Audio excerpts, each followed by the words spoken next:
Птицы. Вальдшнеп. Иностранное название этой птицы переводится с немецкого как «лесной кулик». Вальдшнеп – царь лесной дичи. Охота на него весной на тяге отрада и наслаждение для каждого охотника. Эту охоту описывали писатели, ее воспевали поэты. Например, у Алексея Толстого «От луга всходит пар мерцающей звезды, у ног моих в воде явилось отражение, прохладой дунуло, и прошлогодний лист зашелестел в дубах. Внезапно легкий свист послышался, за ним отчетливо и внятно. Стрелку знакомый хрип раздался троекратно, и вальдшнеп протянул. Как и следует из названия, вальдшнеп живет в лесу, преимущественно в старом, с богатым подлеском и толстой подстилкой. Именно в ней добывает вальдшнеп свой основной корм – дождевых червей, личинок, многоножек. Своим длинным клювом, прокалывая слой листьев, он достает добычу. Ворона. Серая ворона – непременный атрибут городского и сельского, в общем, любого ландшафта.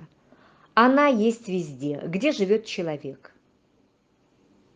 А вот в малонаселенных местностях почти не встречается. Люди ворон не любят, потому что они разоряют гнезда птиц, чье пение в парках и скверах услаждает измученный шумом слух горожан. Да и ворона людей недолюбливает, но извлекает выгоду из соседства с ними. Слишком уж много после них остается пищевых отходов, а лучшего для питания вороны и придумать нельзя.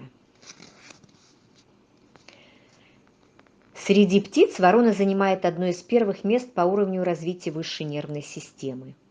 Проще говоря, ворона очень умна, и хотя мы часто говорим растяпе, ну что ж, проворонил, на самом деле ворона не только своего никогда не уступит, но еще и чужое возьмет.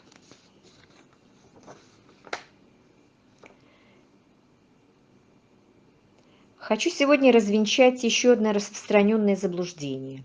Некоторые ошибочно считают, что ворон – это муж вороны. Ворон совсем другая птица, гораздо крупнее вороны, с черным оперением и клиновидным обрезом хвоста.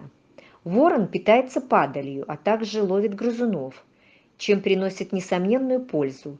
Гнезда же ворон разоряет только в редких случаях, выгодно отличаясь от ворон. Вьюрки. Семейство вьюрковых в нашей стране представлено такими известными птицами, как зяблик, зеленушка, чиж, щегол, коноплянка, чечевица, снегирь, вьюрок, чечетки, щуры. Внешний облик зяблика – птички с красноватой грудью, серо-сизой головой, знаком всем. Самка откладывает 5-6 голубоватых яиц с круглыми красно-бурыми точками. Птенцов зяблики выкармливают вредными насекомыми, чем приносят большую пользу лесу, а также зернами и семенами. Типичный житель наших лесов – чиж.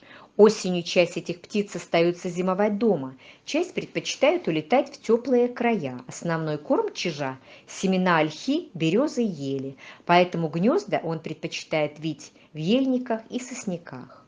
Щеглы предпочитают селиться поблизости от человека, а в парках, скверах и садах, и поют долго, с апреля по август.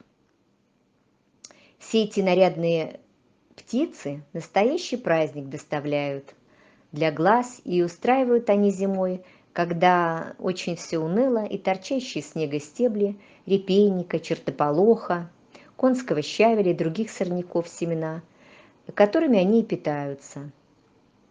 Вдруг видишь, как налетает стайка разряженных красавцев. Вокруг клюва красная маска, на голове черная шапочка, щеки белые, спинка охристо-коричневая, крылья черные такие, с желтой обводочкой. Такую же радость доставляют городским жителям уставшим от однообразия зимнего пейзажа, и снегири. Летом они гнездятся в густых ельниках, а зимой переселяются в города. Там в скверах и парках, а то и просто во дворах на улицах растет их любимое дерево – рябина. Голое дерево становится красным, а от рдеющих на нем ягод и от облепивших его ярко таких, грудых птичек, снегирей.